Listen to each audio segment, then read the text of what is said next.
Welcome to Super Context, a podcast autopsy of media. How we consume it and how it informs our everyday culture. I'm Christian Sager, a writer and a designer. And I'm Charlie Bennett, a librarian and a radio raconteur. Each episode is us trying to understand the entertainment world that we all live in.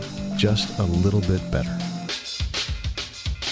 Today's episode is about Lateralus by Tool. This 2001 record is praised as being metal for the thinking man. We peel back the lyrics and time signatures to understand why this band inspires an almost religious devotion in its fans. Well, you can overthink and overanalyze with us at patreon.com/supercontext. You can leave a comment on the episode post, or you can write us an email at supercontextpodcast@gmail.com. What do you think of Tool? Which is your favorite time signature?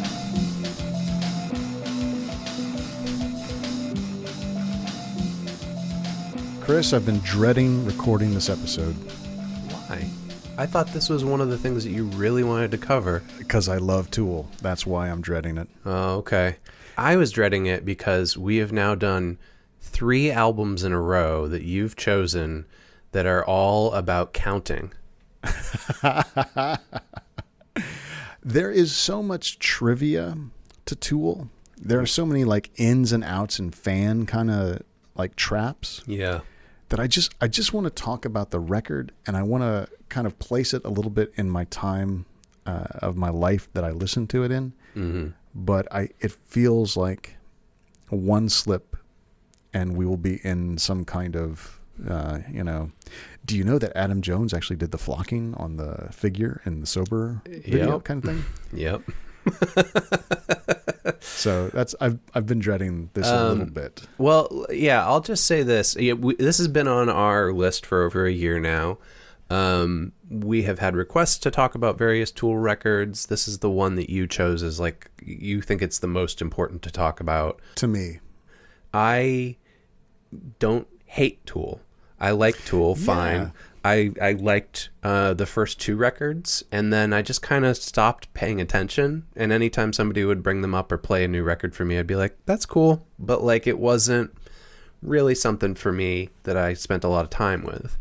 What are the first 2 records for you? When you say the first 2 records, what are you saying? Gosh, what is it? There's Undertow, and then the one before it's like an EP, right? Okay, so the EP and Undertow. Yeah. Oh, so you stopped at Henry Rollins? Is that what you did? Exactly. As all things should be done. That I still listen to that song all the time, and it cracks me up. It's a comedy song. It's not... I can't take it seriously because of him. He will hang shotgun shells from wire. It's Chris, so... It's so him. To others. Divergence. But one of the things that I do with my free time is I watch those Amoeba Records videos where they have celebrities come in and talk about what's in their bag. And I saw a Rollins one over the weekend, and it was hysterical. Just like how self-important he was about talking about what was in his bag. Listen to you. He is your totem. He is your person, and yet you find him ridiculous. He's totally absurd. And he was a role model for me until I was like, I don't know, 18 years old. And then I just, I don't know, grew past that. But maybe, and I'm sorry, I'm not judging anybody here, but maybe that's what Tool is kind of like for me too, except for I don't think that they're silly. I'm just kind of like, cool. I'm glad that exists and somebody else really likes it. Now, here's what I was going to say before you said how much you were dreading this episode. Yeah. The people I know who like Tool really like Tool. Like, they're incredibly devoted to it. And I can illustrate that with an example. So I had a friend, he's still my friend. His name's Dennis. And Dennis and I worked together while I was in college at a restaurant in Hampton, New Hampshire. And Dennis, while we worked there, liked Tool so much that he got the same tattoo that Maynard James Keenan has on his back, the traced spinal column. Oh, yes. And it was like a lot, Like he had to have multiple sessions done. I remember when he had it finished, his blood sugar was low, but he was very excited about this because he was devoted to Tool. They were like religiously important to him. And I've had other friends since then who feel the same way about this band. So the reason that I chose Lateralus as the Tool record for you and I to talk about, partly is because it came out when I lived in Boston. Oh, okay. That makes sense. There was a lot of talk about nu metal in the research for this, and I didn't anticipate that, but it makes sense. And another reason I chose this is because their most recent record, Fear Inoculum, came out last year. And I believe you remember in a mini-sode that I kind of took the piss with them a little bit. Because there is a lot to joke about in that record. But also, I am so devoted to Tool musically that it is sometimes hard to shake off some of the more ridiculous kind of accoutrement that surround it. Okay. Yeah. It seems like the multimedia packaging is a big, important thing. And then with Lateralus, 2001, I was not yet 30. It was at a very transformative time in my life. And it is a record that I can still go back to and be sort of surprised or dismayed by. Whereas the records after it are interesting and powerful, and the records before it are like, yes! But Lateralus was this kind of linchpin record for me. Okay. And that's why this is the one. So I had never listened to this record until we did this episode. I'm sure this people might have played be really it at me. What I'm dreading. I am now prepared for your subjective opinion of Lateralus in the year 2020. It's fine. That's it. God, that's the worst possible answer, Chris. Why? I listened to it yesterday while I was doing the research, and I was like, cool, okay.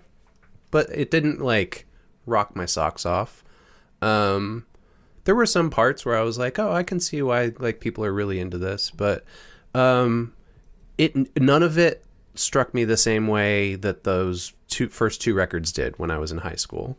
And all joking aside, can you talk about what it was? Like, I know you didn't just hear it and be like, blah, right? So like, what did you hear and what do you think was missing or added that made it not like the first two for you? It felt hypnotic, which I think is maybe part of what people really like about it. Maybe tribal is another term I would use. Like, after doing the research, I guess I can understand why. Like, that seems like a thing they were going for. It has Tool is a band that uses bass in a way, unlike other bands of this kind of alternative art metal genre. And so the bass for me is kind of hypnotic, and provides it's less of like a rhythm and more of just like this pulsing that goes on in the background. And then the drums are kind of tribal. I read this incredibly convoluted interview with the drummer about how he drums and how it's something about geometric patterns that he marks on all of his drums and stuff. And it was confusing, but I guess that's what it makes it sound like this. But it didn't like jump out at me as like, oh wow, like this is I don't know, inspiring. And this is the other piece of why why I was feeling a little reluctant to do the actual recording of this. Tool as a band of 4 individuals is kind of a gang of pranksters, especially in terms of how they talk to the media. Mm-hmm. So there's a lot of bullshit that sort of surrounds the record and their image. Yeah, which is similar to the Faith No More stuff we discovered. Yeah. And in many ways, it's very calculated bullshit because it's not fantasy. It's more like extreme versions or parodic versions of their own beliefs, maybe. Yeah. So there's a little bit of no trivia, like no deep dives because there are levels of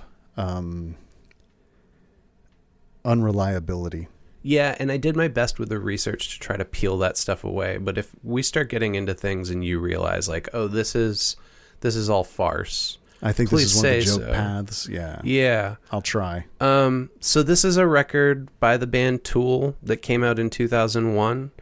It is apparently important because it's one of the longest single CDs ever recorded at 78 minutes and 51 seconds. There was a lot of joking in the press that they said 79 minutes was the limit that any CD could take. Okay. And so we gave them a few seconds breathing room. And it was a long record. They went from playing, slightly extended rock songs to these big prog rock style, suites or songs with sections.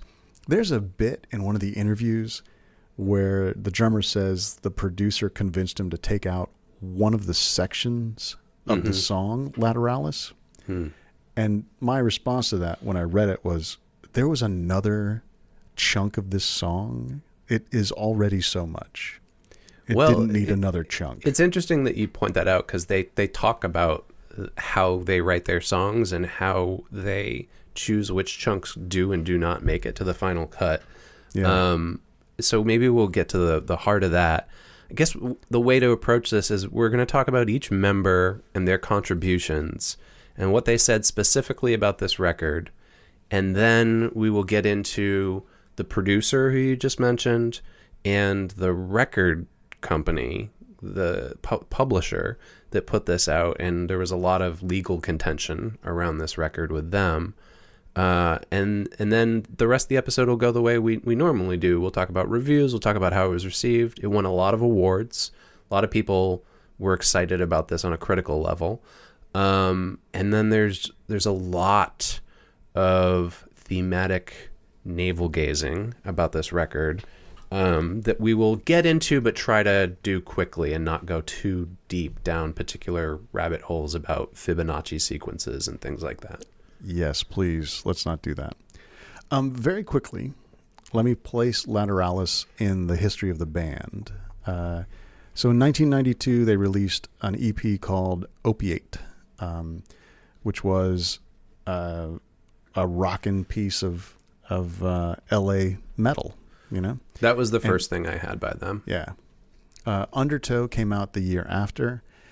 And that's when I heard about Tool because the Sober video, which was on MTV a lot, was a stop motion, creepy video, kind of like the Brothers Key sort of video. A couple years after that, in 1996, Anima came out.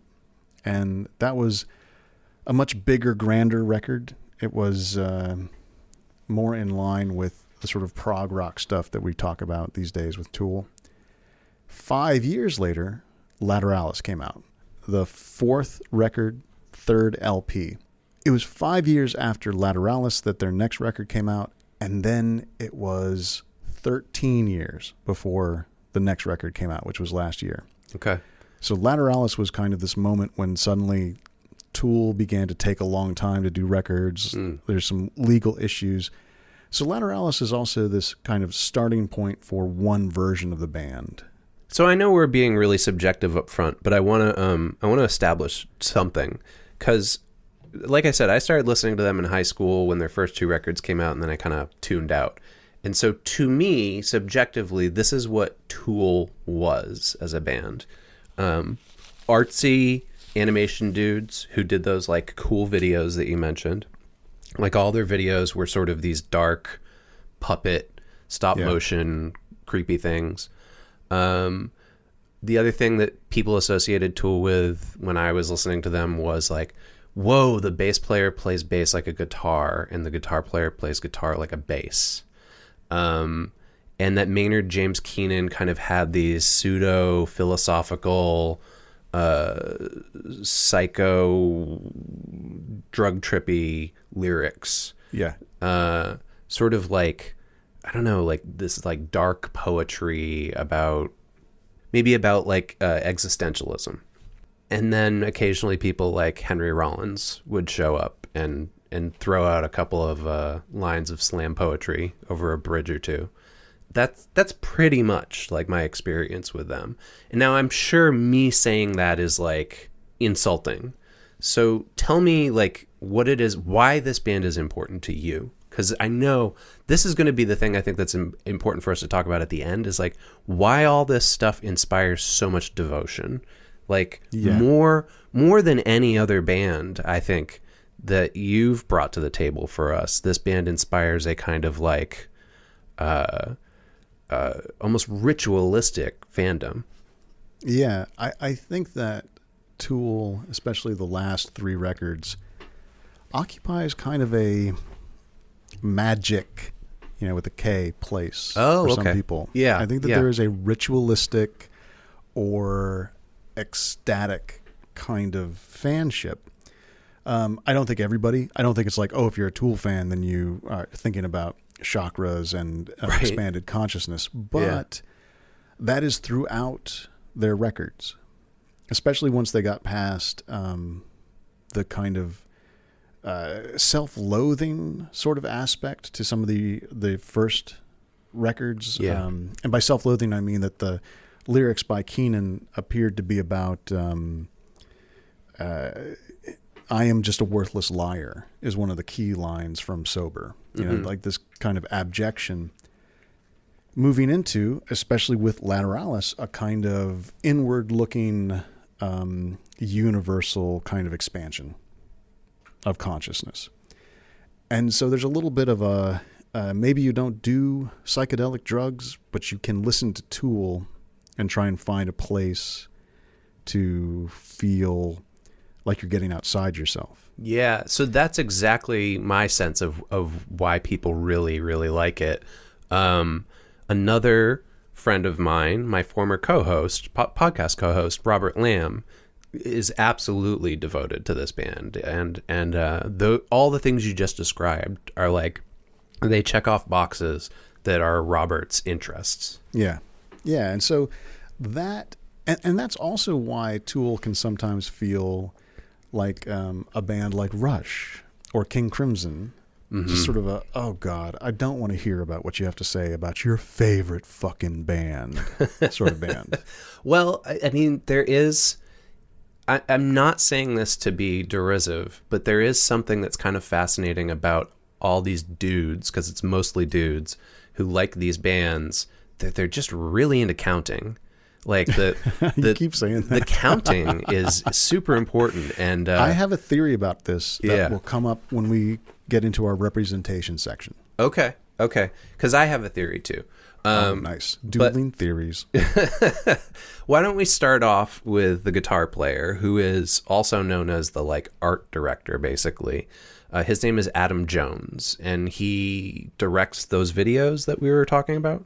Mm-hmm. And does some sculptures or directs the sculptures that are made that then are part of the album art. Okay. An artist who I am familiar with from knowing Robert Lamb, Alex Gray, did the cover art for this record. And he was connected to Adam Jones. Gray, I think Jones found Gray's work. Gray does these kind of hyper colorful anatomical renderings. Yeah, let me do my best to describe it. I'm just popping it up real quick to look at it, and I'm going to say what I see. So it's like a visible man, peeled skin anatomical diagram, but there's this spiritual drill going straight down through his head, or maybe outside of it into his innards, with third, fourth, fifth, and sixth eyes throughout his body, some kind of magical pentagramish, hexagonish, whatever thing haloing his head, and then more sort of spiritual curves and dots. Like it could be religious iconography very easily if you weren't paying too much attention to it. Yeah, if you're listening and you've never seen this guy's work before, take a second to do a Google image search and take a look, because it's pretty fascinating. There are some consistent themes, I would say, through most of his work, and it is really eye-grabbing. And Adam Jones, he was a special effects guy. He part of the effects crew for a number of movies. I want to read real quick his filmography from IMDb. From 1985 up to 1993, he has credits. Return of the Living Dead, Nightmare on Elm Street 4, Pet Sematary, Ghostbusters 2, Nightmare on Elm Street 5, Dances with Wolves, Predator 2, Edward Scissorhands, Terminator 2, Judgment Day, Batman Returns, and Jurassic Park are all movies that he is credited as being part of the art department. Huh. Okay. Or special effects crew. Okay.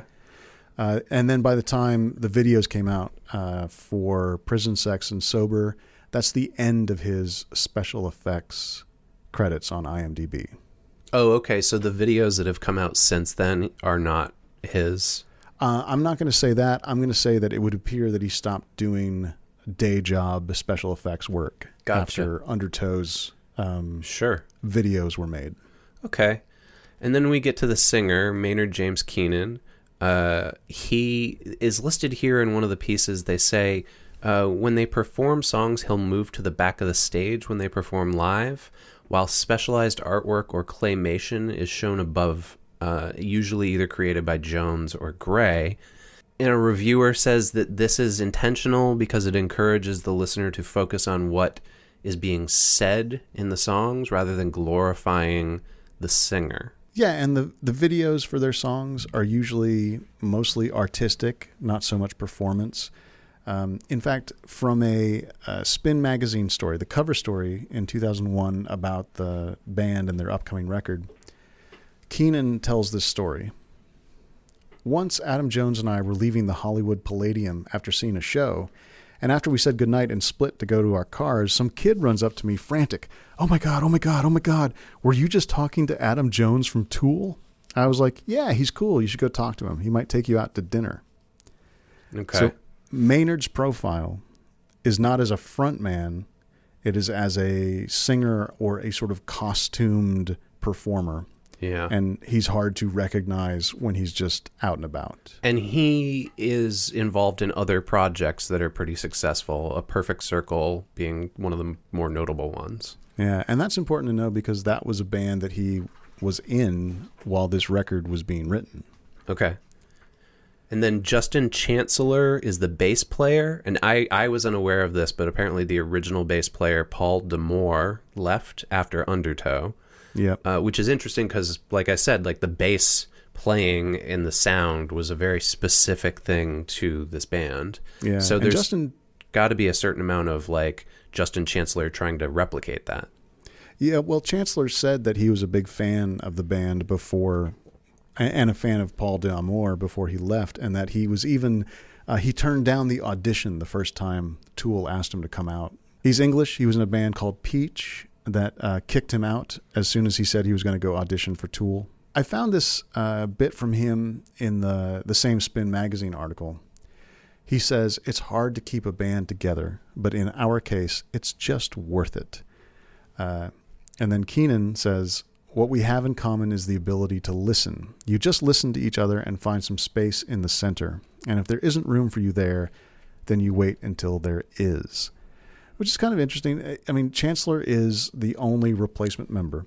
You know, the bass player was a founding member. He's gone, and now Chancellor has been with the band for 20-something years.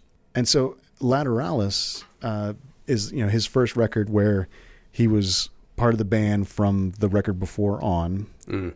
Also, then Maynard sort of went off and did his own thing, you know, as they built up to Lateralus. The drummer, who we'll mention in a second, says Maynard was gone for a lot of the writing of the record, off doing his Perfect Circle thing. We didn't quit working because he was away. He was around jamming for a while. But there was a while where he was off, and it was the three of us making music first, and then Keenan would come back and add lyrics to it. I think I'm not saying I dislike Keenan's vocals, but I think there's like an interesting alternate reality where this is an instrumental band. And yeah, it's for like sure. Very like meditative, kind of like Om. Like there's just this sort of pulsing, like almost Middle Eastern metal vibe to it. Yeah, in the most recent record, it's really obvious to me that there is music that then someone is singing over. Okay. You know, like it feels very much like it was written in pieces. So then Danny Carey is the drummer, and he also does like electronic stuff like sampling on this record. And there's a long interview I found with him from Modern Drummer magazine that came out when this album came out. And they describe not where they recorded this, but where their practice space is. And it's his studio in Hollywood. They wrote the bulk of Lateralus there. And this is the description from Modern Drummer magazine.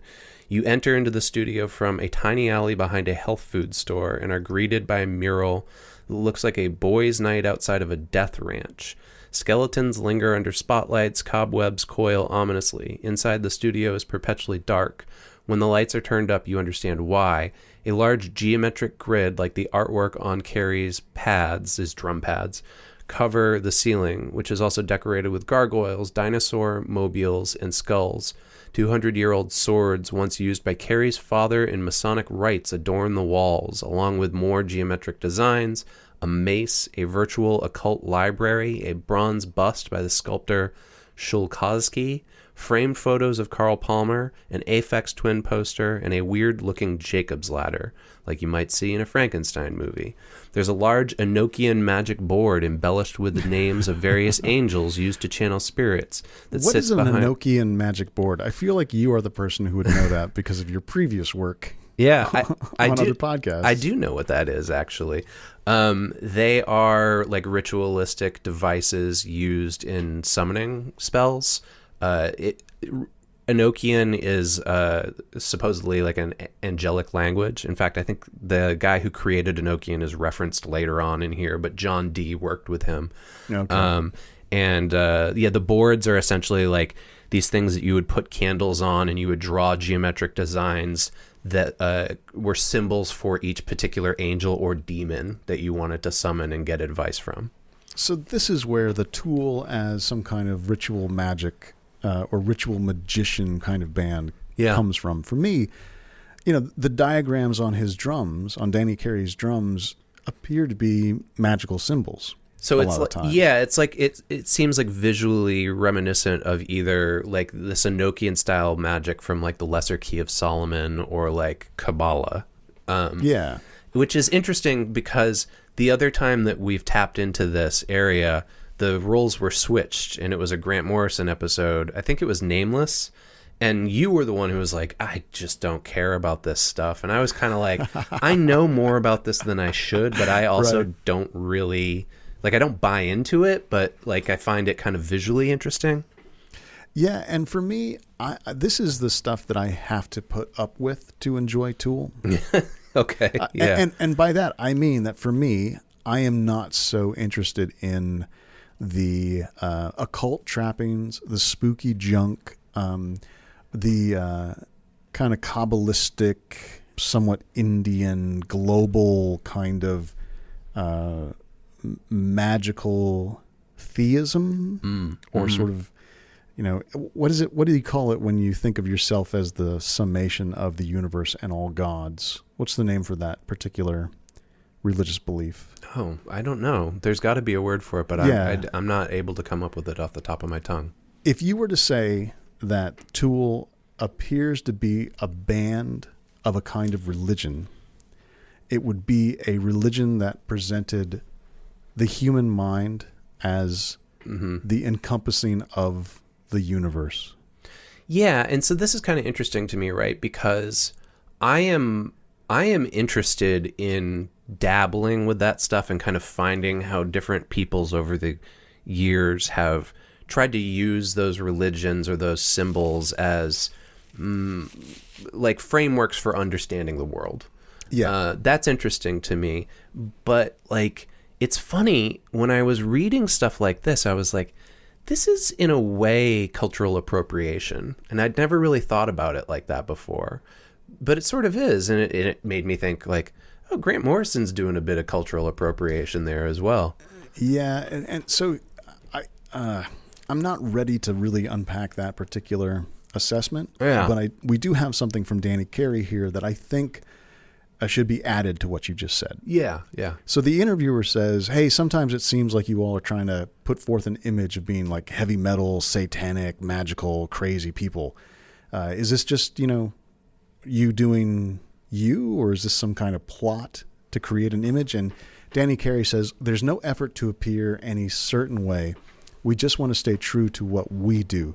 Maybe because we dig a little deeper within each other, stranger things come out that people aren't exposed to. If you're not familiar with something, instead of being curious, an instinct is to fear it. That can lead to misperceptions." So this part, like, I can relate to, and I'll tell you like a modern kind of equivalent to this. Since I've moved to Portland, I've noticed that there are different like hobbyist art communities, and one of them is labeled by the others as, quote, witchy. And like, right. It's like, you know, candles that have occult symbols on them, but they're just candles, but the marketing, like the branding, is done up so it's kind of like dark art or I think magic it's as with a kitschy K. as someone who has a bunch of saint candles when they don't believe in the Catholic Church. Yeah. When you like if you're into broken glass and roses, right? That might be an aesthetic style, but that does not automatically make you a late 80s goth, you know? Right, yeah. And that, I think, is what it ends up being associated with a lot of time, or like darker types of metal. I am aesthetically kind of drawn to things like that, but I am also not necessarily like devoted to any kind of specific like theories of enlightenment surrounding it. The drummer gets a lot of attention because of the seeming primacy of his drumming when it comes to how the songs are written. Mm-hmm. In fact, an interviewer around this time said, "A lot of the songs on Lateralus sound as if they're built around the rhythms you play," and I'm going to insert here rhythms that seem to be inspired by world music and occult and weird ideas, counting, and, you know, chakra-looking patterns. And Danny Carey says, "Some of the songs are built around the drumming, but just as many were built around bass and guitar riffs. I tried to stay as open as possible when we were jamming or when people were coming in with new ideas for riffs." I think another reason people talk about the drumming so much is the time signatures. Yeah. And that comes up with him as well. Yeah. Right. Yep. The counting. So if you all didn't understand what I meant before about the counting, there's a lot of like how many measures, how many beats are in each of these things.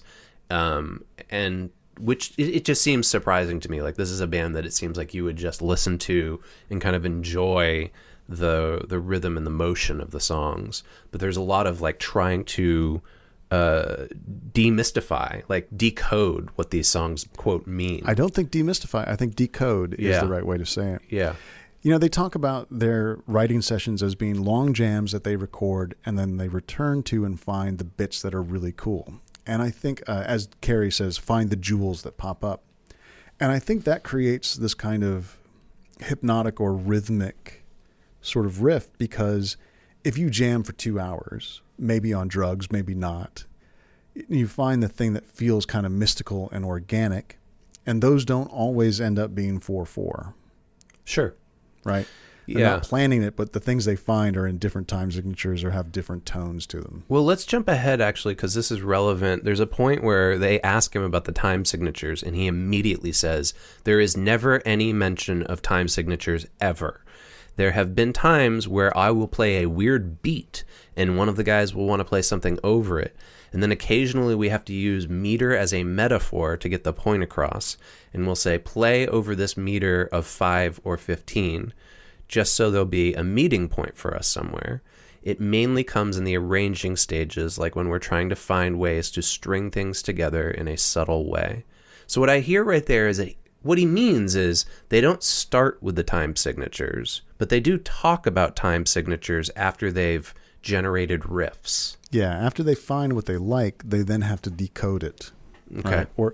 Or apply a structure to it so that they can actually continue to play it night after night. You know, it's interesting. The more we unpack this, the more I realize like how close Tool is to a lot of my other aesthetic interests, but that I just haven't particularly gone down this path, even though like it's like right in the middle of a bunch of Venn diagrams for me. Yeah. I have a quote from Danny about playing the songs over and over again. You want to leave yourself, a band wants to leave yourself more space for improvisation as you grow older. That's for sure. He was 40 when this record was coming out.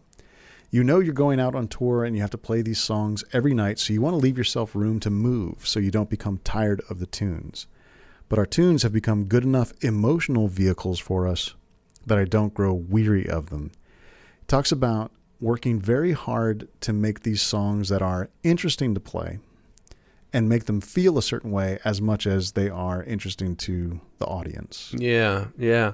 So here's a section that I need you to unpack for me, because he's talking about how they're working hard on writing the music and they're rehearsing, and then he just casually says, it's hard for us to be satisfied with the runes. So we all dig deeper and deeper into our individual parts, trying as many possibilities as we can before recording. What does he mean by runes? Okay, so when I first read that, I thought that was a typo, that was tunes. Is it for sure runes? No, maybe it is tunes. He does refer to the songs as tunes later on. So, okay. I thought maybe like he was like, oh, we only refer to verses as runes. No. Okay, so that's my first response. Is like, I think that's supposed to be tunes. But then I have an answer if you think of them as runes. Mm-hmm. So this interviewer says, do you carry the Enochian or Enochian? I don't know what the correct pronunciation is. Yeah. Do you carry the magic board into the studio when you record? And Danny says, yes, we try to take advantage of every tool available. We'll use whatever it takes to get the best recording we can get in the optimum position to make music. Mm-hmm. When people come to see us, now here we go. Danny Carey says, when people come to see us, I want to make it as much of a ritualistic experience as possible. If that means trying to emulate 5 African drummers, then that's what I'll do. And that's sort of a statement of people think that Danny Carey is an amazing drummer, and they feel like his limb interdependency and his sense of time are outstanding.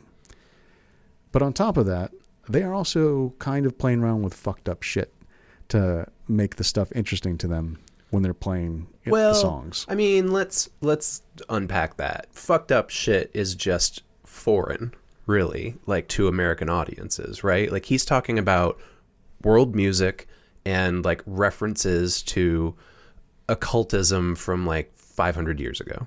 Now, I feel comfortable calling the magic board fucked up shit. So you're telling me you've never summoned an angel? I don't think so. Okay. I mean, I hope I have on occasion without knowing it. Yeah. Okay.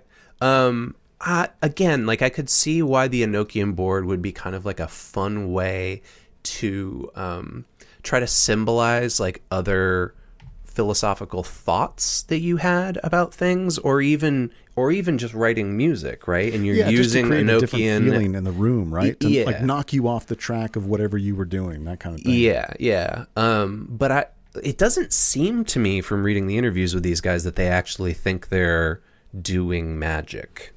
I don't think that. Here is where the core of, are they pranksters? Are they sort of into it? Are they fully into it? Kind of comes in, because they are unserious while they are serious, right? There's a piece from Revolver by Ryan Reed where he talks about some stuff that they've done to mess with people, both fans and not fans. Reed writes, during the preceding hype for Lateralus, Tool teased a fake album title and track list where they chose song names that sounded like them but were not.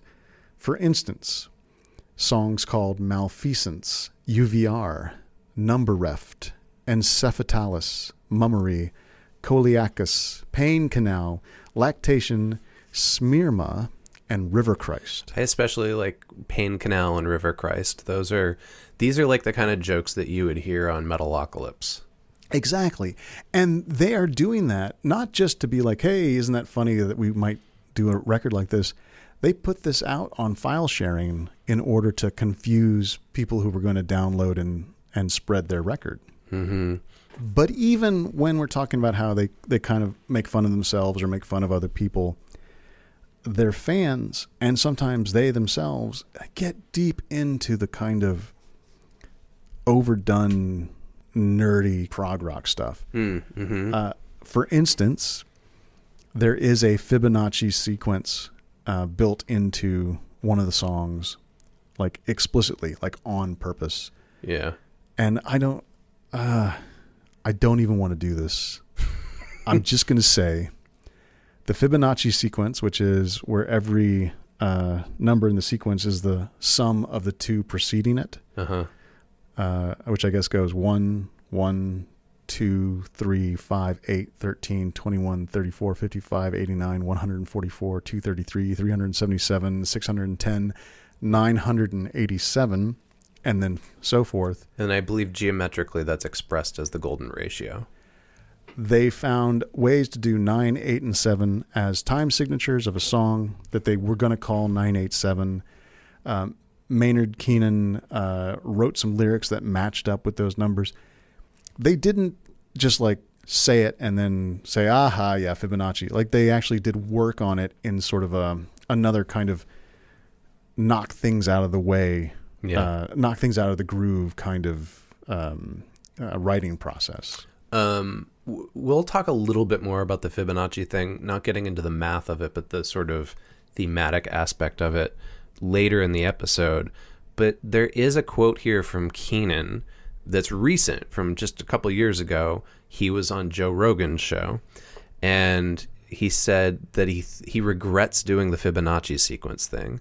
He said, I feel like I kind of pulled a very pedestrian sophomoric move by including numbers in there. And in general, music is in the golden ratio. Quote, all nature, all these things we're talking about is already here. By pointing it out and staring at it and pointing at it with those numbers present and the way the numbers and the lyrics are, I feel it's good to let people know about it, but I feel like kind of it was a dick joke in a way. I could do better. I don't think it was a dick joke. I think it was a dick joke. I think that he was saying it was just far too obvious, right? Like, yeah, I mean, I don't really have a take on this. I get it. I get like the fascination with it, and I get him feeling regret over it, that it's like maybe it would have been, I think what he means is it would have been better if I wasn't just pointing to it and saying like, look how cool we are. It was obvious, and it kind of leaned into the base nature of a prog rock fan. Yeah. And then there's some talk about the production on this record, that there was, I mean, I would just say that there's just sampling over it. It's not anything like revolutionary, but it's referred to here as, quote, lots of layered weird shit in the mix that they indulged in the studio. So I think that if you compare this to, say, Limp Bizkit and Korn, that were quite big on the radio when this came out. Yeah. It is filled with weird shit, right? Like there's little interstitial bits, and they use some noises on songs that you might not expect. Do you remember the final track? Yeah. I remember being like, remember looking over and being like, oh, this is the last song. Okay. Like there were a lot of samples, and I was like, all right, that's fine. Yeah. A recording from a radio show and a lot of hard to listen to screeching and some frenetic drumming. And it's from Coast to Coast AM, right? That's right. Yeah. Art Bell. Again, like making sense within the aesthetic nature of this whole thing, right? Like Art Bell is kind of a signifier for people who were into, quote, weird shit. Yeah. It just doesn't seem weird to me, but maybe it's because I'm so immersed in it already. Yeah. I mean, weird shit is such an inaccurate or unspecific kind of phrase. Like I called the Magic Board weird shit, and I meant it. You know? Well, here's some of the things. Let's list some of the things, because Carey talks about it when he's in this modern drummer thing. He says he pulled some didgeridoo samples. He made some Tibetan monk sounds. They made noises through a vocoder. What else? He broke a piano. Oh, yeah, there's that. And then, here's one. Keenan squeezed his Siamese cat. And the sound that the cat made, they put on the record. So it's said that it's a slowed down sound of him squeezing his cat. And I have taken that track and sped it up in Audacity. Uh-huh. And it's a lot more than a cat. And then there's this bit about the production, quote, "The album title is something of a dual reference. It nods to both the thigh muscle, vastus lateralis, and the concept of lateral thinking, which is itself a muscle. And although the title does have something to do with the muscle, it's more about lateral thinking. And how the, quote, only way to really evolve as an artist or as a human, I think, is to start trying to think outside the lines and push your boundaries," as Keenan told Agroactive in 2001. "Take yourself where you haven't been and put yourself in different shoes." All those cliches. So he ends it by saying all those cliches. Like, he kind of knows this is, somewhat ubiquitous. I want to plant a flag here for myself. Mm-hmm. It is easy for me to dismiss or deride the extra stuff. As much as like, oh yeah, they sampled a didgeridoo. Is that really all that weird? Mm-hmm. Or Fibonacci sequence. But at the same time, it's very easy for me when I am listening alone and enjoying myself to kind of sink into the sort of immersive production of the record. Sure. Yeah. To try and allow myself to feel some kind of consciousness expanding while listening to one of the long songs that, like the title track, has those 9/8/7s as the time signature and a couple sections that really build up to a powerful kind of like sort of finish. Yeah. And I get really into that. I love doing that.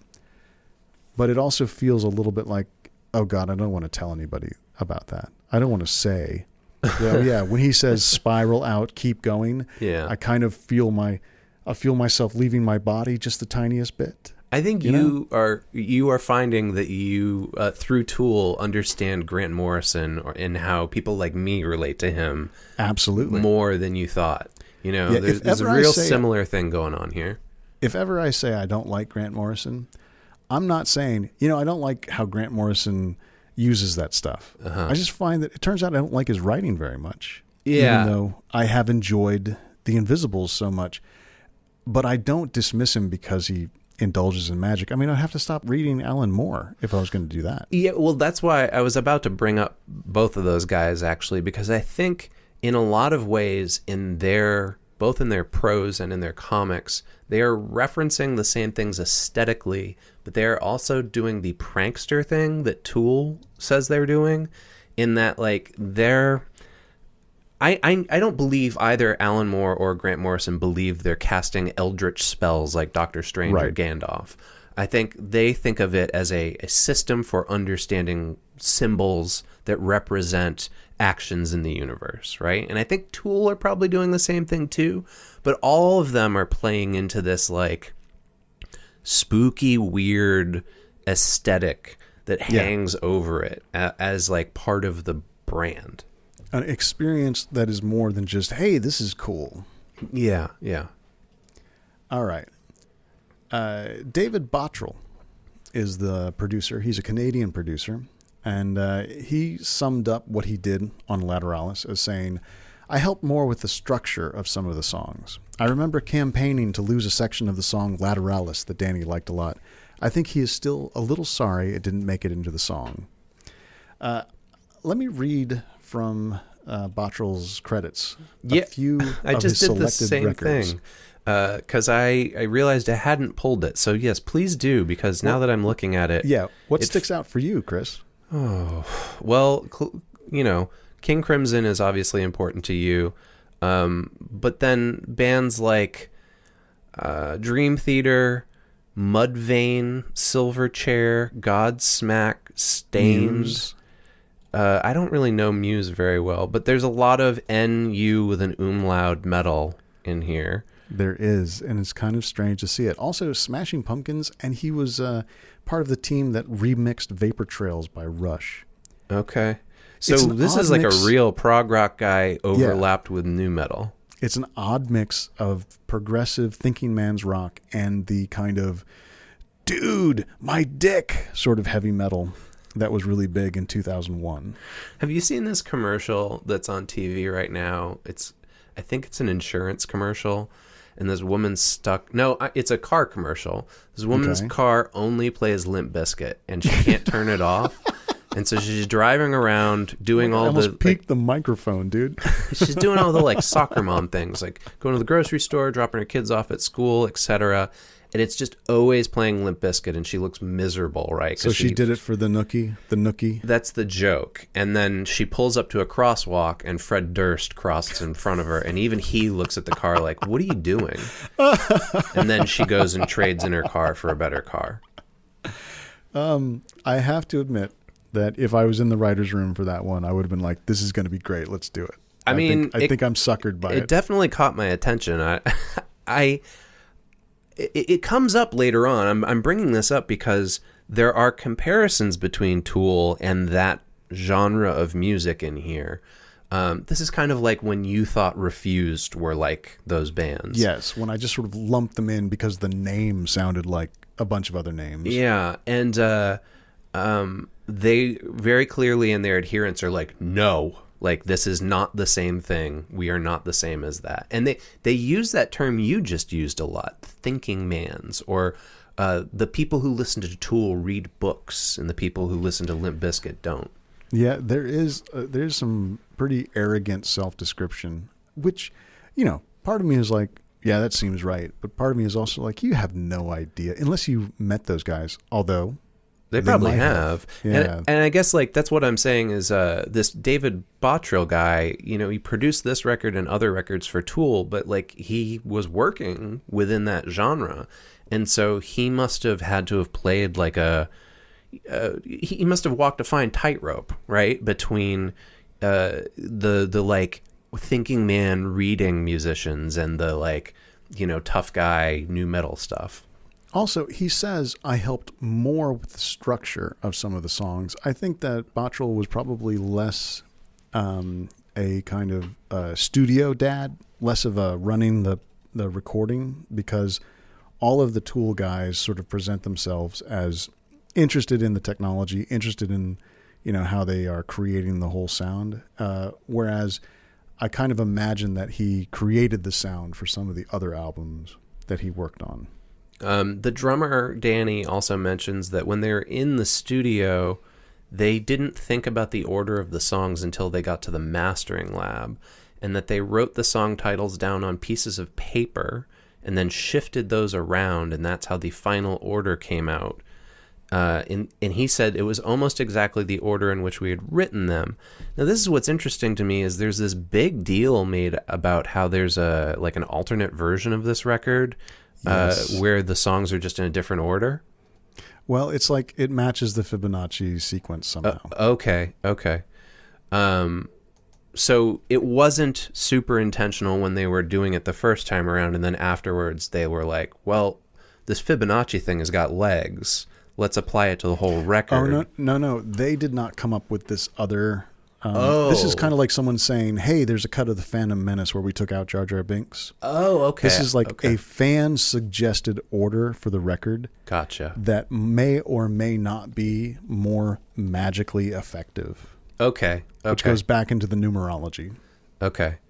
One of the things that surprised me was how many places they recorded it at. And I think all of these are in LA. They just recorded at a lot of different studios. Cello Studios, The Hook, Big Empty Space, and The Lodge were all locations they recorded this record at. And what does that make you think of if you hear that a band recorded at multiple studios? Just a lot of work. Like you're picking up the equipment and moving it from one place to another, and there's a lot of time involved there and a lot of expenses in the like taking the time to set up the microphones twice, or talking about this producer Bottrill, like figuring out how each board works. Yeah. And I have to wonder if this is a sign of the multiple responsibilities that each of them had. I mean, Danny Carey's a session drummer. He played on a Carole King record. Okay. Maynard has his other band. I can only imagine that Adam Jones and Justin Chancellor have more than a few things that they're doing. And so they broke up the recording into multiple chunks of time and moved from studio to studio. Well, there's some discussion about this as well here in the next section, which is related to their record label as well. So, as you mentioned earlier, there was like 5 years between the last record and this one. Volcano Entertainment was the record label they were on. This record label was founded in 1996. So this label wasn't even founded until after they'd been a band for a while. But they released records by bands like Tool, 311, Survivor, and Weird Al Yankovic. That's such a unified list. It really seems like they had one particular thing they were going for. Volcano is now owned by RCA. It's a division of Sony. Originally, it was founded by a guy named Kevin Singer, and he apparently also owned Zoo Entertainment. He bought Zoo Entertainment from BMG in 1996, and I think he wanted Volcano and Zoo to be the same thing, but for some reason, financially, they were not. They were two separate things. And Zoo was Tool's management. And so, like, Volcano started and released Anima, like, for Tool, I guess. Okay. This is where I start seeing things and I start thinking, was this some kind of tax dodge? Was this, like, a bankruptcy thing? Was this, why would you do all these different moves, these incorporations and pieces of the process? And then I read things like this lawsuit that I'm about to describe, and I think, well, this is just shenanigans, right? Mm-hmm. In 1997, long before Lateralus, Tool's label, Volcano Records, filed suit against them, citing a wrongful attempt on the quartet's part to abandon its exclusive recording contract. The group then filed its own complaint, claiming their contract had never been renewed and they were free to pursue other options. So it came out on Volcano, but they were in a lawsuit with Volcano Records at the time that it came out. Well, it sounds like they originally tried to do it with a different label, and the Volcano was like, no, your contract states that you have to do your follow-up with us, that you owe us a record. And so they went to court over it, and clearly Tool lost in court because they ended up publishing this on Volcano. So there's a lot of conversation about whether or not this legal stuff is why the record took so long to come out and possibly why they were recording at all these different studios.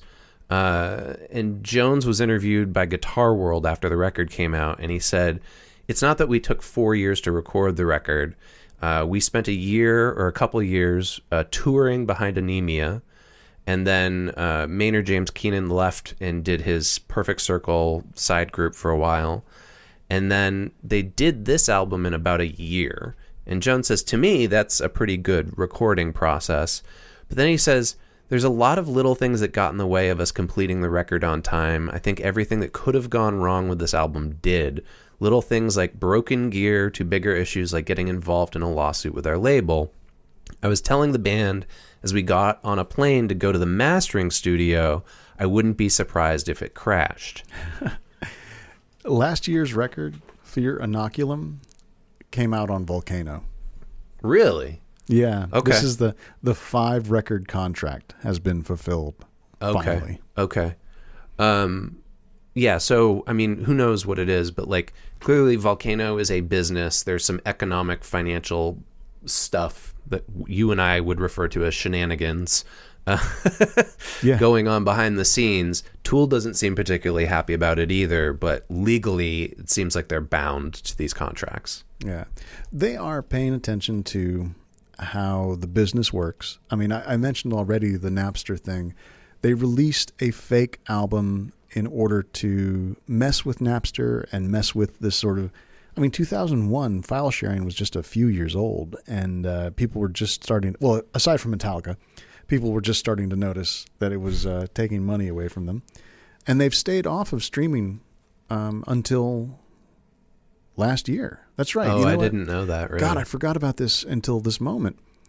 They were not on Spotify or any of the, free play subscription services until right before Fear Inoculum came out. Oh, okay. They just stayed off that. And I think they definitely had a pain in the ass from Napster early on. Well, it says here that, yeah, like around the time this record came out, they were very concerned about file sharing. And this is from Revolver Magazine again, that Tool fans and other pranksters helped spread that disinformation you mentioned earlier, specifically to mess with the file sharing. And then, this is what you were talking about. The second version of the album was then released, but it was on YouTube. And it's referred to as the Holy Gift, where the songs are rearranged to fit the sequence that, quote, reveals the true message that Tool were trying to portray, which is to be subjected to society's brainwashing and struggling to go against the grain while keeping your sanity. Now, that last part there, that's a bit of editorial from Trevor Chaney, who wrote about this record for the Student News Network at Missouri Baptist University. I pulled that specifically to get a little bit of the flavor of the devotion to this band. Yeah, because also I'm surprised you didn't read this part of Chaney's review. Lateralus was so sophisticated on its own that people didn't notice at first. There's stuff that is said by him and other folks later on in our notes that, like, you have to listen to it for years before you can understand the record. Yeah. Let's take a break, and when we come back, let's talk about how other people describe the listening experience. You know, Charlie, one of the nice things about being a Patreon-supported podcast is we don't have to worry about getting into a lawsuit with our network or record company in the same way Tool had to with Volcano Records in 2000. That's right. We have complete control over our production and our fulfillment of our contracts. Hopefully there'll be no point where the patrons all band together and sue us. Yeah, I don't think they can. I think the terms of service say they can't. Oh, okay. Good.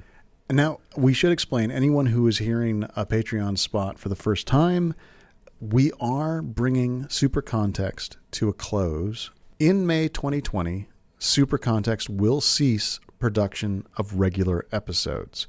So anybody who joins the Patreon campaign right now is coming in right at the end. And they're still doing it. And we really appreciate that. Yeah, but you should know, we're about to change everything. Right. But for the next 2 months, as we're recording this, your support is going to continue to help us do things like pay for our hosting fees, cover our expenses, and maintain our recording setup for well-done production. You may not know this if you just started listening. I am on one side of the country of the United States of America, and Charlie is on the other, and somehow it sounds like we're in the same room together. While that's happening, we will still have the special rewards like blooper reels, outtakes, bi-weekly bonus episodes, and a monthly Super King Context, which is an extra episode of Super Context focusing on Stephen King adaptations into film and television. March is Stand By Me, Chris. Are you ready for that? I am. We've only got 2 left, Stand By Me and Maximum Overdrive. So hang in there, folks. We are about to come to some conclusions about Stephen King's influences on the 80s.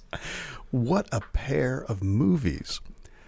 And the last reward, the reward that is in this Patreon spot each episode, is thank yous to everyone, except a couple people who said, please don't mention my name. I'll help you, but I just don't want to be associated with that. And a new patron. Again, like I said, people are still joining. And I think someone's having a little fun with us too, because thank you, Luciano Fuck, for joining our Patreon campaign. I love some of the patron names that we are getting. Some people choose to use their real names, other people do not. So let's go through the list. Thank you to all of these folks for helping us out in the last couple months here. You people see if you can figure out which ones are pseudonyms. Thanks to Alex Layard, Alice Florence, Ambrose Allen, Amit Doshi, Andy Riggs, BB Schwells, Bennett Callahan, Beth Barnett, Beth Gilmore, Billy Whitehouse, Bing Bongman, Brandon Daniels, Brian Chovanich, Carolyn Zoids, Chris Martin, and Cliff Landis.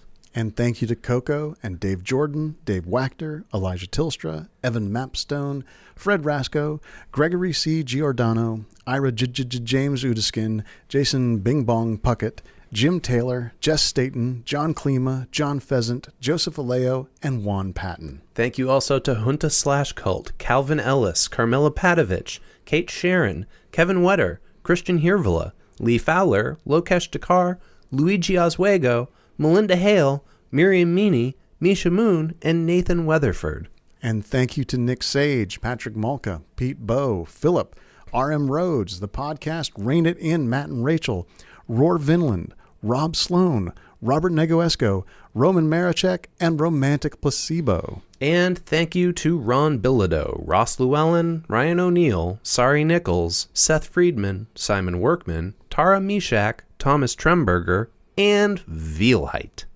If you would like to support Super Context and make up a name for yourself, head over to patreon.com/supercontext.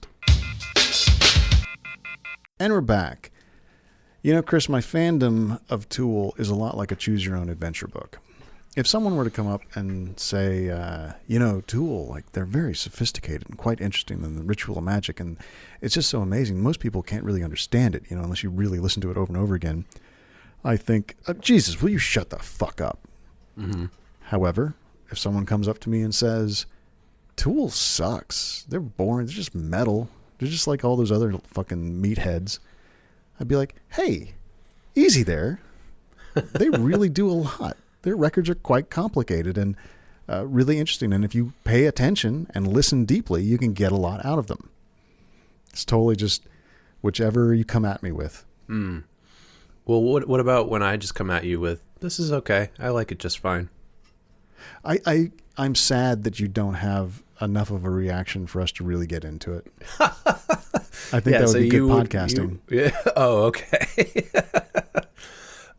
Well, there's a couple things here that are statements from the band and other people that I want to get into before we look at the numbers for this record. When it came out, Maynard James Keenan said specifically that the album itself is a product, and that's a fact of life. You can deny it to yourself, but deep down you know it's true. I heard fans say that we sold out when the last albums were successful. I had to agree with them. We are a product, but we're also true to what we believe. So this is like the end of the 90s definition of sold out and the beginning of the 2000s definition of sold out. So he's like starting to understand the nature of capitalism in relationship to his like magic band process. That's the most dismissive and wonderful thing you've said the whole podcast. The drummer said this: there's a large percentage of people who are disgusted with the state of the music industry. And I think for those people, this record will be a breath of fresh air. I would like to think that Lateralus will break down all the barriers and will start a whole new revolution in music and show where the influence for a lot of music for the last few years has come from. That is pretty grandiose, but this is where I look to you. Is this them fucking with the media?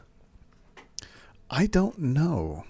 I mean, if you listen to Tool, there's more to it than just like, oh, wow, man, what if we speed up Aerosmith? Like there's clearly things coming in from the area of music that prog rock is in. Yeah, yeah, sure.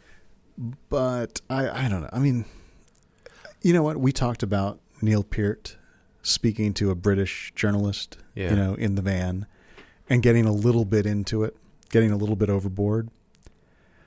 I mean, all it takes is at one moment for someone to think, I just hope we break down all the barriers, start a revolution in music. And next thing you know, you sound like you're trying to start a movement, I think one of the things that I'm finding interesting about these quotes is that it seems like they weren't aware until around this time that they were like a commercialized product that other people were making money off of until they had to go through like this big legal battle. And then afterwards they were like, oh man, like everything about the music industry is terrible. And like, we're trying to set things right. There's a certain amount of, as much as they're really interesting in their composition of the music and like they're trying to be challenging with the lyrics, there's like a bit of immaturity as well. And then like when you read the interviews with them later, like more closer to present day, they themselves seem to admit to that and be like, yeah, when I look back on that time, like we were being kind of pretentious and sophomoric. Yeah. I mean, I think that's exactly right. They were already talking about being product on the album before this. Yeah. And I think that they're just, you know, as they grow more and more a single unit that wants to start its own label, you know, wants to go off on its own, record the way they want to record, do their own thing. They're talking more and more about how, hey, we really don't care about the big labels and we don't give a shit about we do give a shit.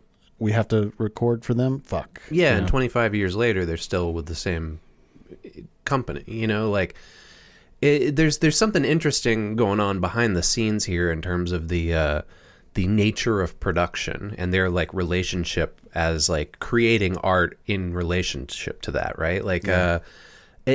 I mean, I liked those first two records and I still listen to them pretty regularly. I don't I don't have any illusions that they weren't also commercial like radio records. I'm guessing they don't either.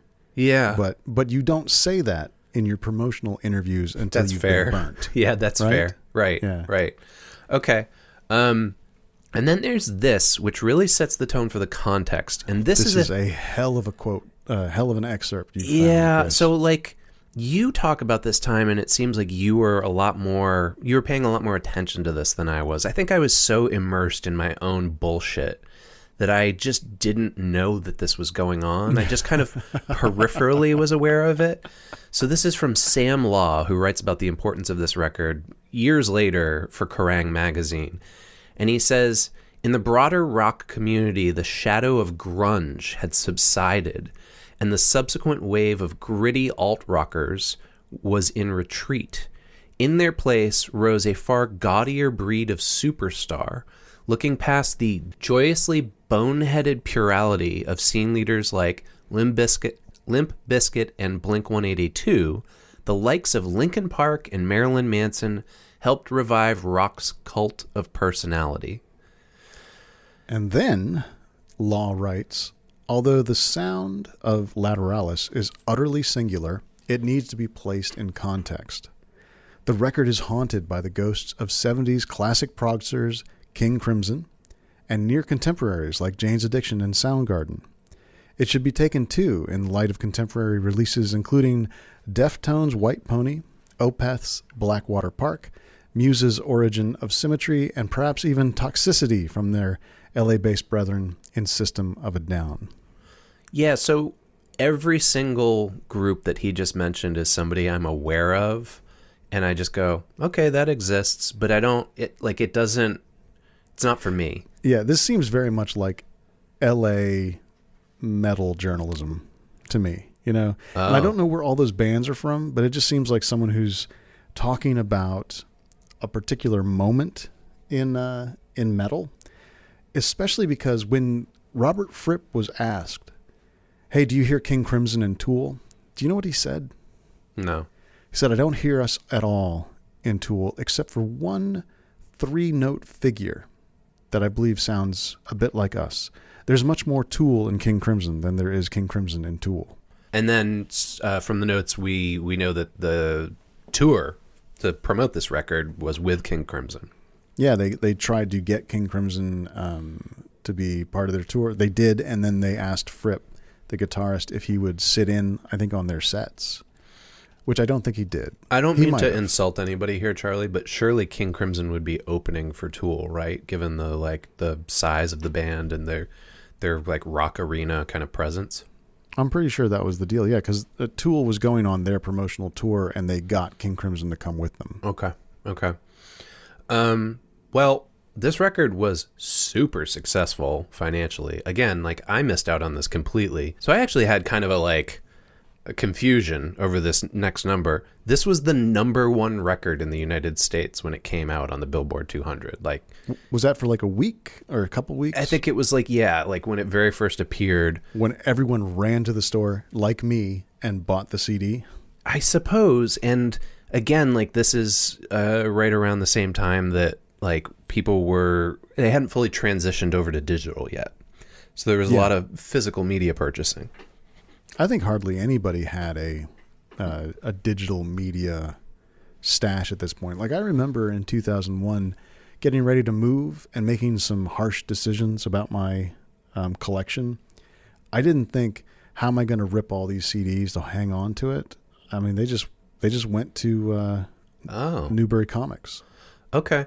I started like listening mostly electronically in like 99.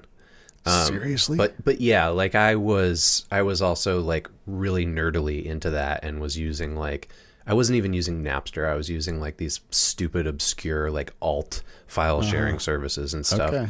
It was just like an easy way for me to get a hold of the bizarre music I was looking for.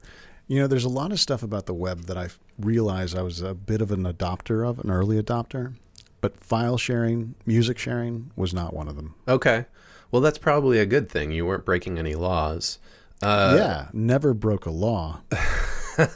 So the song Schism peaked at number 67 on the Billboard charts. The only other Tool song that's ever charted in the top 200, this is weird to me as well, is that recent record, the title track off the recent record, Fear Inoculum. Well, I'm sure that was because it was released on digital and everybody bought everything all at once. Yeah, I was just surprised by the numbers. But yeah, so this record was successful. By 2003, 2 years after it came out, it sold 2 million copies. It was double platinum. They won the Grammy Award for Best Metal Performance for the song Schism. These are the people they were up against that year: Black Sabbath, Slayer, Slipknot, and System of a Down. Now, Chris is looking at me, everybody, as if I'm going to say something. And I'm looking at Chris like he might say something. So what are we waiting for the other one to say? What I'm trying to imagine, first of all, I don't put a lot of stock in the Grammys, especially when it comes to subgenres of music like metal. I don't know if you remember when like High on Fire won a Grammy. It's just kind of hilarious. I mean, Jethro Tull beat Metallica for a heavy metal performance in one of the Grammys. So like the metal folks are treated kind of like a freak show at the Grammys, and they're like, you know, they trot up, they receive their record, they say something weird, everybody laughs, and then it's done. And this seems to be what happened with this. Like the reports were that Tool went up there, and I think one of the band members said like, I want to thank my dad for doing my mom. And then like somebody else, maybe the drummer, thanked Satan. And it was... they just fucked around. Yeah. And then I look at the bands they're up against. Like, I like two of those bands, but they weren't really at the peak of their powers in 2002. You know, like Black Sabbath and Slayer weren't at their best then.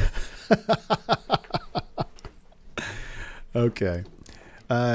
Let's do some straight numbers here. Metacritic. 75 out of 100 based on 15 critics. That seems low, doesn't it, given how critically acclaimed this is? Some people do not like this stuff at all. Okay. And then 8.9 user score with 588 ratings. That's not a lot of critics or ratings. It's kind of weird. It's almost like... It's more ratings than Silver historical. Bullet got. Remember when we just did our Silver Bullet record, there was only like 10 people who rated that.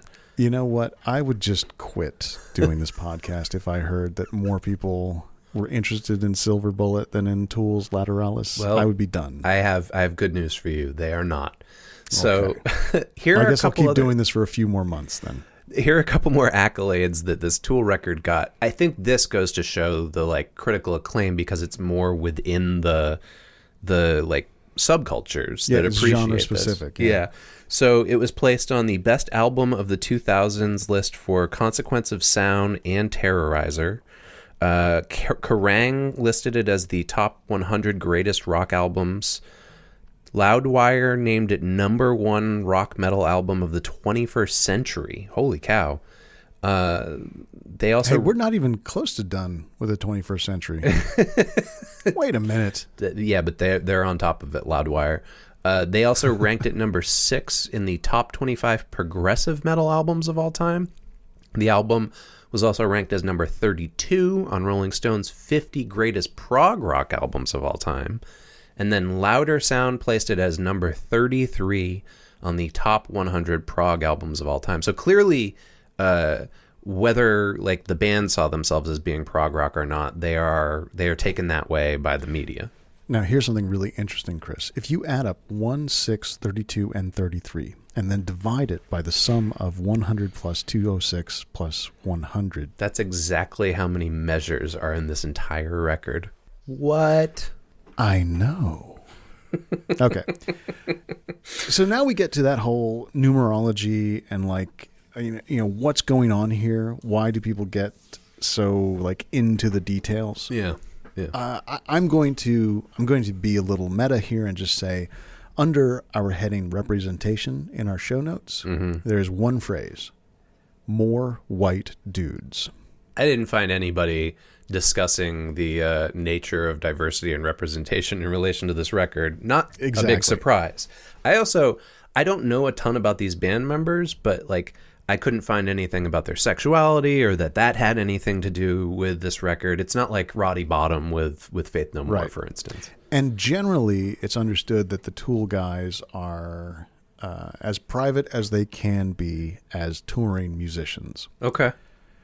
But I think that Tool is one of the classic examples of white American privilege allowing artists to get really into the details of process and to examine like their inner space because they don't have larger societal pressures or cultural inferiority syndromes to deal with. Okay. They have the leeway, the freedom to get into the really nerdy shit. Yeah, that's interesting. So was this the theory that you had Yeah. earlier? Yeah. Okay. Mine is a little bit more on the spiritual side of things. Okay. I think that the reason why counting is so important to the fans of this record, and maybe the creators of the record as well, is the ritualistic practice of it. It's like saying the rosemary. Like there's a certain amount of repetition that psychologically creates like a fugue effect in the human mind. And I think that leaves one open to suggestibility, but it also is somewhat anxiety relieving. And so I think that might be part of it, that it's like saying the rosary or praying or something like that. Yeah. Like there is a certain amount of reverence to the numbers because that is providing some kind of like out of body experience. Yeah, I'll go with that. So if narrative pleasure comes from conflict resolution, right? There's a problem and then there's a resolution and then another problem and another resolution. And the more the resolution is based on what the people in the conflict do or can do, the more satisfying. So then not being able to tell what time signature a song is in is a conflict, right? For a listener. Yeah. And to be able to resolve that by like figuring out the math problem can make those songs much more personally satisfying, you know? I agree, but not for every listener either. Like No. keep in mind, I would say like even 90% of the people who like Tool are probably not drilling down to that level, you know? Right. But if the question is why would counting be so important? I think that that's the additional thing, which is kind of what you said. It's a But I search think- for meaning. Yeah, but even less than meaning, it's just like, ooh, this is a more immersive experience than just turning on the radio and listening to a song.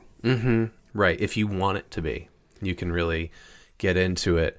It's kind of like it's kind of like a David Lynch movie. I just watched What Would Jack Do? Is that what it's called? That's a little short film, yeah. Yeah, the monkey movie that's on Netflix. And it's like the short film equivalent of a Tool song. Okay. I want to talk about the lyrics a little bit. They are not representative, right? They're not. They don't present figures or personas. They are very much a first-person description of a mental state. Okay. in almost every case. Okay. I'll take your word for it. I mean, I heard them, but I didn't really have an immersive experience with them. My somewhat ambiguous proof of that is a quote from Maynard from the 2001 Spin article. They're all about relationships, learning how to integrate communication back into a relationship. How are we as lovers, as artists, as brothers, how are we going to reconstruct this beautiful temple that we've built and that's tumbled down? It's universal relationship stuff. Okay, so these are not relationship songs in that they're about specific relationships he had. They're about abstract, metaphorical relationships. Yeah, I think that they are talking about sort of like, you know, if you wanted to make them very kind of superficial, it's like this is self-help stuff, hypothetical self-help situations. Oh, that's really interesting. Yeah.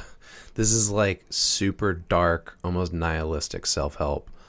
Okay. I mean, spiral out, keep going is like improving, self-improvement, becoming what you want to be. Sure, you know? yeah. So Sam Law from Kerrang! Magazine pops back in here because he has a take on like what the meaning of the lyrics are in this or overall. And he says, this is the quote I was talking about earlier, that the difference, this is from Maynard, the difference between Limp Bizkit and Tool fans is that a Tool fan can read. Tool fans tend to be an audience who are clued up about life. Brutally mean, but accurate? I don't know. I think that that's wishful thinking.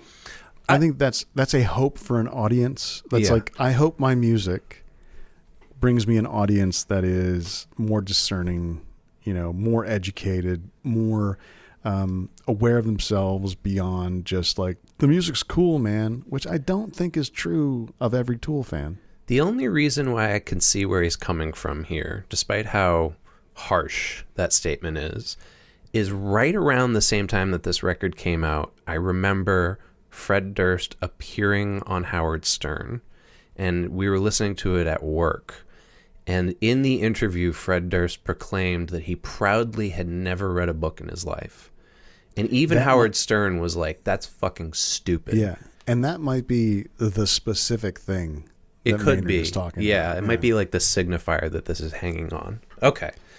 So then Sam Law continues and he says, on this record, Maynard is no longer playing the curmudgeonly victim. There was little of the wrath for posers and ignoramuses intruding on their highbrow existence. Gone was the near subliminal gross-out references of yore. Righteous indignation was no longer enough. It was time to step up. This was the point at which fans, and crucially the band Tool themselves, began to understand they weren't just great. They could be the best. But breathing that rarefied air, being the smartest guys in the room, can be a lonely occupation. There's something to be said for not alienating those around you or putting them down, and the path to enlightenment means lifting your contemporaries up. Now that's a little overdone, overcooked. A little? Yeah. But in here is what I'm talking about in terms of what the songs were trying to refer to. Yeah. No more wrath for posers, no more wrath for particular people or attempts to gross folks out, which I think that's a hooker with a penis and stink fist from Anima are the specific references there. The path to enlightenment. This was the construction of an idea of some kind of, inner self relationship, an idea that Tool was now going to present a value system or, beliefs that one could adhere to. That they're no longer just a band, that this is a spiritual project. Yeah. Now, Maynard responded to that. Kerrang found a quote that seemed like a response. We're definitely products of that punk rock frame of mind. It's about going against the grain, not necessarily for the sake of going against the grain, but because something needs to be done to redirect this broken situation in the music industry. Do we inspire devotion?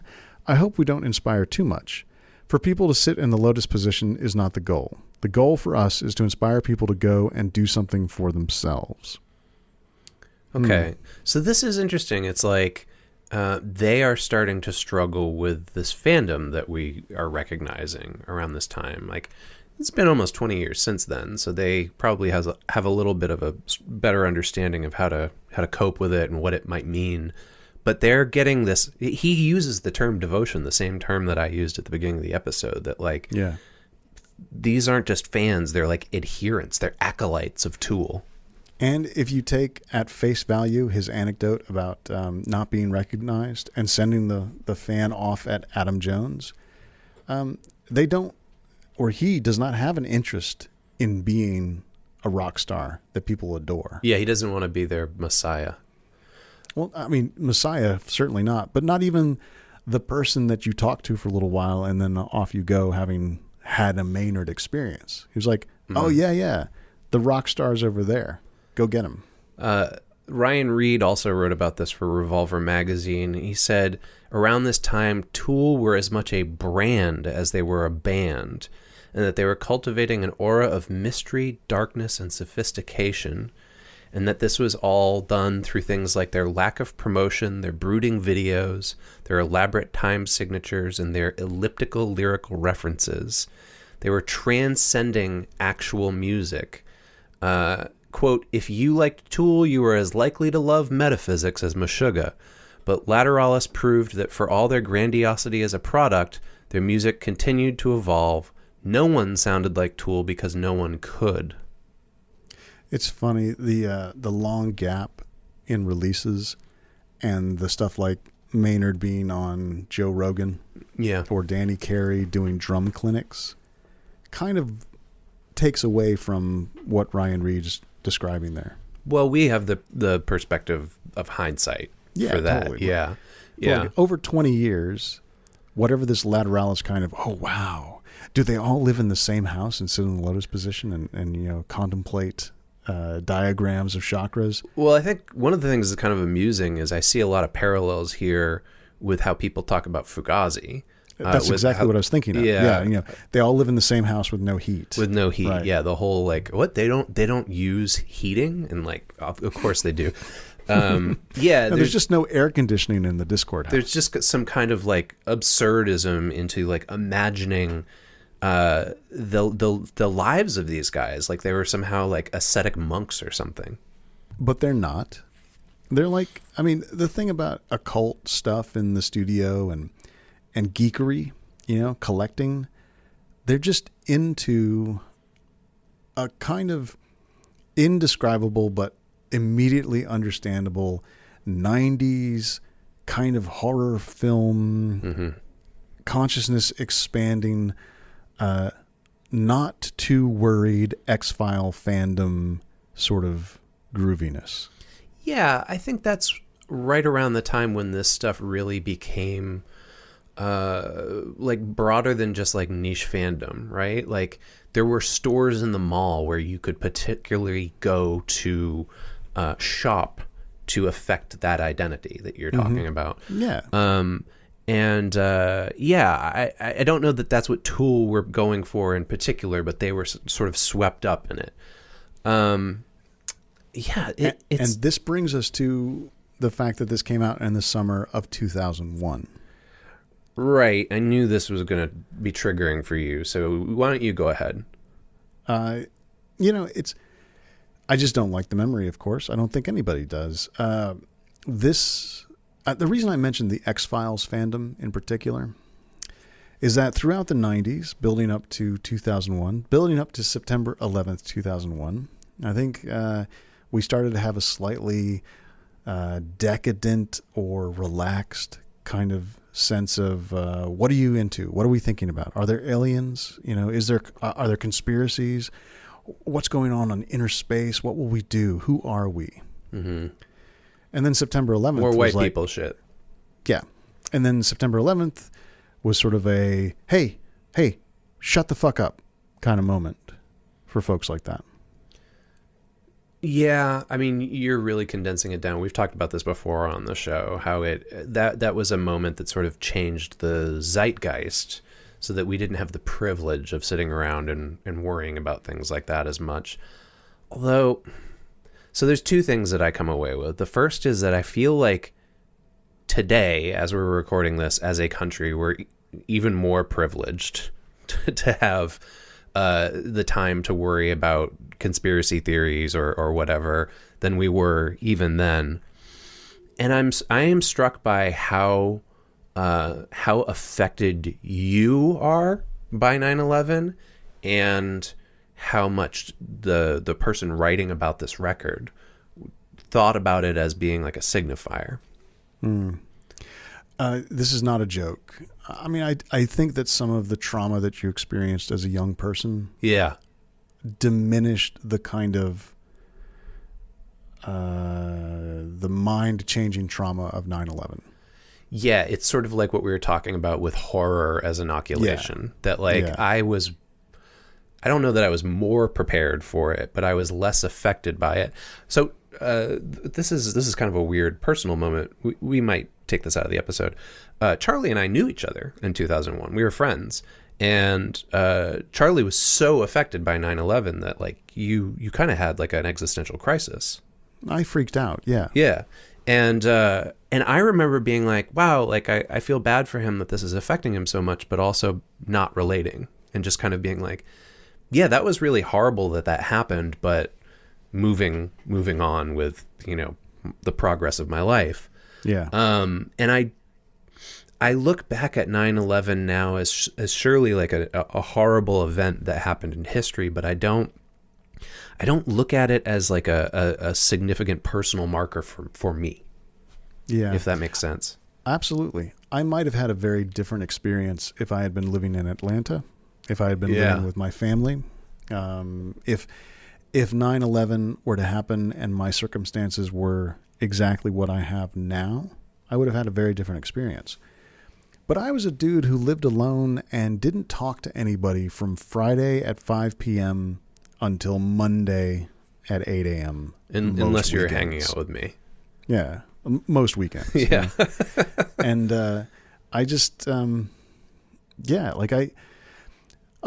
not. You know what? I don't remember when I went out, but I know that I spent great chunks of time alone and in my head, and not miserable, but very sort of like, well, what's the point of me? Yeah. Yeah. Why am I? Who am I? What am I doing? And it was not a despairing kind of self-reflection. Yeah. And I was not prepared at all for the intrusion of the rest of the world. So do you think then that you have like an association between this record and that time for your life? I'm sure I do, because that summer, spending a lot of time listening to this record, the grandiose reviews, right, certainly fit the way the record felt. Like it was a really powerful, almost mystical experience, and it was cut short in a way.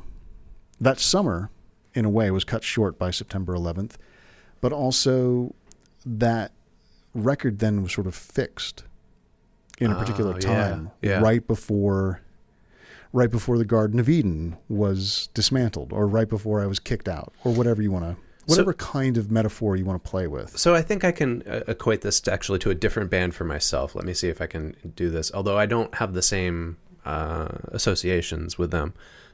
I saw Unwound on their final tour 2 days before 9/11. Yeah. And you've mentioned this before. The story goes that like 9/11 happened and they were supposed to play, I think, in New York the next day, and they just canceled their entire tour and drove home.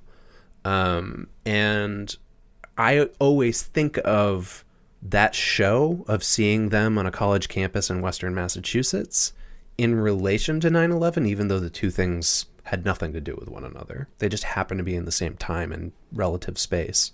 Yeah. And the intensity of one of those can make the other one feel different. Yeah. Yeah. So this is again tied into this idea that Tool wasn't just a band anymore. They were like something spiritual. And that's because there are these quotes here from them playing shows after 9/11, and Keenan sounds like a priest to me in the way that he's addressing the audience. He says things like this: "We found it difficult for us to concentrate," but then he would get up on stage and say, "I have a suggestion for you, audience. Take the feelings that you've experienced in the last few days and hang on to them, whether they're good or bad. Create something positive with them." Like a month later, they played at Madison Square Garden, and 9/11 was a topic that came up. And Chancellor was interviewed backstage, and he said it's going to be very heavy playing at that location in light of the World Trade Center tragedy. We're all stunned by what happened, just like everybody else is. It was horrible, but we have to heal. We're just a band. But if we can just take someone away from all of that and they can smile for a little bit because of us, we've done something worthwhile. So it's like the band has become a project. It's the self-help thing again that you mentioned. Yeah, there's a gentle arrogance to imagining that you can invoke someone else's emotional state in the wake of a universal event. Yeah, like they're providing a certain kind of solace, the way that a church would. Right. I mean, if he's saying, let's create something positive about what you're feeling right now, let me do my own thing here. But he had good intentions, I think, by saying that, I mean, here's the thing that I find really interesting about all the 9/11 talk around them is that, like, I don't think of, or at least I didn't at that time, think of Tool as a band that really had a whole lot to do with politics or world events, or had much concern with, like, terrorist attacks in other parts of the world. No, they were a band that seemed concerned with and made people think of inner lives. And if we just burn through a bunch of references and other reviews, we can find that. Yeah. James Ryan Leonard in Medium wrote that Lateralus strikes me as one of those rare moments when an already great band makes a giant leap forward. They went from seething and bitter to focused and even optimistic in the blink of an eye. For an album that features time signatures inspired by the Fibonacci sequence, people fucking love to talk about that. Mm-hmm. Lateralus also includes a surprisingly consistent strain of practical wisdom that seems to lean towards stoicism. Here we go again, right? The album reads like an individual's journey through and around adversity, through their frustration and their growth and their ultimate serenity. Tool's like the Tony Robbins of metal. I believe that without the backdrop of 9/11... Yeah. this would not be nearly as explicit for a lot of people. Oh, that's interesting. Okay, yeah. He even says, rather than overthinking or overanalyzing, which separate the body from the mind, as the title track reminds us, like he quotes the kind of like value-driven description of action from Maynard in one of the songs. As if it's verse. Again, like it's like as somebody if he being should like, this is in it, yeah. the book with a capital B.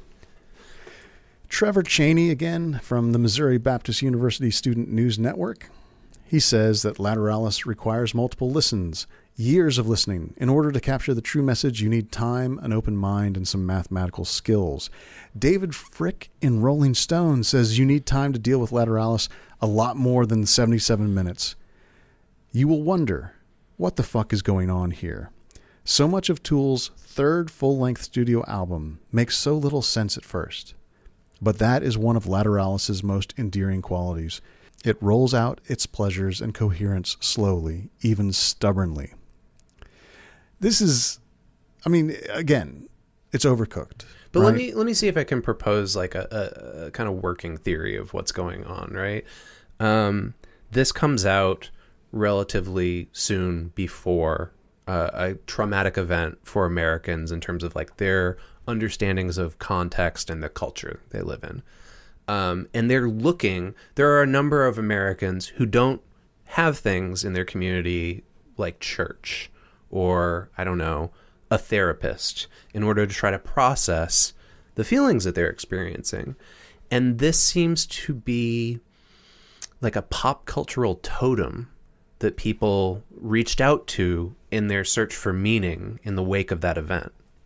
I mean, I would believe that. If you think about a kind of platonic ideal of a Tool fan, that is a kind of person who is not going to head down to the community center or attend church services or even go to therapy. I don't think that there were a lot of 28-year-old new metal thinking man's, prog rock fans who were like, God damn, I love Limp Bizkit and Tool's so fucking cool, and I've got therapy in the morning. Right. Now, I could be totally wrong. I could be totally off base. I have no doubt that there's someone who just heard me say that and is like, fuck you. I went to therapy, throughout that time, and I love Limp Bizkit and Tool, so get off my dick.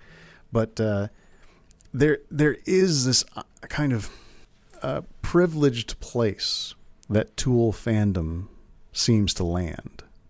Very similar to progressive rock from the late 60s and early 70s. So then let's look at this with the hindsight of 2 hours ago before we talked about all of this. So you chose this record because it was important to you, but also because you think it's really important in the history of this band. You are a fan of this record. You're a fan of prog rock, but you've, I wouldn't say dismissively, but pretty astutely defined this stuff as aesthetic that's for privileged people who don't have anything else to worry about in this episode. How does that make you feel about this content now? I don't mind being in a privileged place. I don't think that somehow means that there's something wrong with me. Mm-hmm. I certainly think about it more than I did before.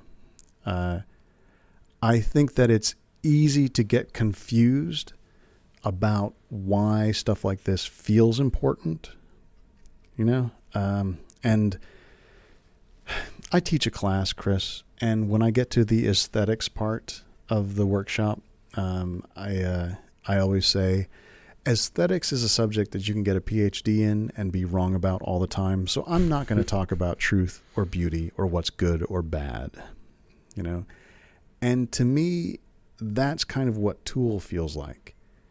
If you want to get into it and start talking about its deeper meanings or what it, its importance or its pleasures or coherence, it's very easy to get into a place where you're just talking shit. But the experience of Tool and of Lateralus is still wonderful to experience, despite or maybe even because of what happened at the end of the summer that I listened to Tool nearly nonstop. You've been listening to Super Context, a podcast autopsy of media. How it's made and how it informs our everyday culture. Our theme music is Human Factor by Mile Marker. And right now you're listening to Drive Fast by 3 Chain Links. Show notes and all our past episodes are available at supercontextpodcast.libsyn.com. You can email the show at supercontextpodcast@gmail.com to tell us what you like, what you don't like, and to suggest topics for future shows. And I'm available on Twitter as @Christian Sager. And I'm there @Bennett Radio. 2 N's, 2 T's.